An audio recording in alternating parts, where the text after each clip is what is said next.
अस्सलाम वालेकुम प्यारे बच्चों। आज हम देखेंगे कि कौन कौन से सेकंड ईयर के मोस्ट इम्पॉर्टेंट लॉन्ग क्वेश्चन हैं। और ये ही आप तैयार कर लें तो हमारे सारे लॉन्ग क्वेश्चन अटेम्प्ट हो जाएंगे। आपको पता है कि लॉन्ग क्वेश्चन हमने करने होते हैं टोटल 5, और 5 में से हमने लॉन्ग क्वेश्चन तैयार करने होते हैं 3। तो वो कौन कौन से लॉन्ग है जो आप कर सकते हैं। तो जो हमारे पास चैप्टर 12 है उसमें कूलम्स लॉ है।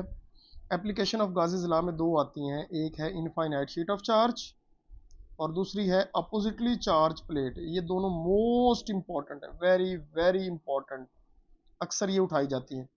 उसके बाद capacitance of parallel plate, capacitor electric potential due to point charge है, और एनर्जी स्टोर्ड है, electric flux through close surface, Millikan's, और चार्जिंग एंड डिस्चार्जिंग। ये सबसे कम इंपॉर्टेंट है ये। ओके। उसके बाद आ जाता है chapter 13 wheatstone bridge potentiometer और रेजिस्टिविटी। ये तीनों तो भाई मोस्ट इंपॉर्टेंट है, नहीं छोड़ने। उसके बाद मैक्सिमम आउटपुट पावर छोटा सा है, किरचॉफ सेकंड रूल है, और ईएमएफ और पोटेंशियल डिफरेंस। इसमें ओम्स लॉ भी आ जाता है, ये भी साथ कर लें, ये अलग है और ये अलग है। चैप्टर 14 की बात करें तो Ampere's law one of the most important है, q v b sine theta torque. ये बड़ी दफ़ा आ चुका है, आप लोगों ने देखा होगा न्याब वाला, न्याब कॉज अल्फा वाला। तो बेटे ये आप लोगों ने करना है। ई ओवर एम रेशियो आ जाता है, मैंने राशन लिख दिया है, खैर है गलती होगी, आपको पता चल गया होगा। सी आर और बहुत अन इम्पॉर्टेंट है, जो नहीं आता, बहुत रेयर आता है, एक दफ़ा शायद आया गैल्वेनोमीटर। आगे बात करें हम फेराडेज लॉ की, चैप्टर 15 में से, तो फेराडेज लॉ बड़ी दफ़ा आ चुका है। एनर्जी स्टोर, सेल्फ म्यूचुअल बहुत काम के हैं। उसके बाद जो बहुत रेयर आए हैं वो एसी जनरेटर है, ट्रांसफार्मर है, और मोशनल ईएमएफ। 16 की बात करूँ तो एसी थ्रू इंडक्टर और कैपेसिटर, ये दो बड़े आए हुए हैं। सीरीज रेजोनेंस, ला तादाद, अगर ये लॉन्ग ना है तो शॉर्ट ये ज़रूर इसकी कैरेक्टरिस्टिक्स देता है। आर सी और आर एल ये लॉन्ग है, और इलेक्ट्रोमैग्नेटिक वेव्स इसमें से बनते हैं। 17 की बात करें तो स्टेन एनर्जी है, एनर्जी बैंड थ्योरी है, और मैग्नेटिक प्रॉपर्टीज, जिसमें पैरा, डाया, फेरो ये शॉर्ट में भी आ जाती हैं और लॉन्ग में भी कर लो। हिस्टेरिसिस लूप, इंट्रिंसिक और एक्सट्रिंसिक, इसके साथ पी टाइप और एन टाइप, ये बड़े हमारे पास। और लास्ट पे मैं दे रहा हूँ सुपर कंडक्टर, ये इसके लॉन्ग बनते हैं चैप्टर 17। 18 की अगर हम बात करें तो इसमें आ जाता है ट्रांजिस्टर एज एन एम्पलीफायर, और ट्रांजिस्टर में करंट कैसे फ्लो होता है, ये पहला, ये दूसरा, ये दो लॉन्ग है। ऑपरेशनल एम्पलीफायर, इन्वर्टिंग और नॉन इन्वर्टिंग दोनों आपको आने चाहिए।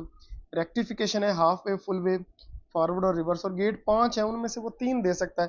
हाँ ये थोड़ा सा बता दूं बच्चों कि फंडामेंटल गेट्स होते हैं कुछ, फंडामेंटल के ऊपर नोट आए तो फंडामेंटल 3 होते हैं, और एंड, और नो, और नॉट, ये 3 फंडामेंटल है।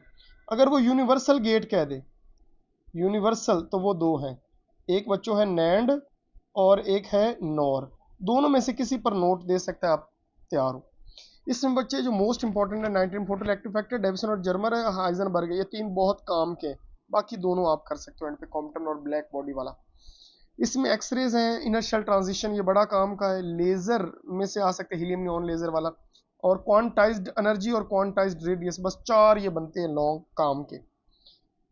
21 में लातादाद है, GM counter, Wilson cloud chamber, solid state detector, fission, fusion, half life, mess spectrograph, और रेडियो एक्टिविटी, तो काफ़ी बनते हैं।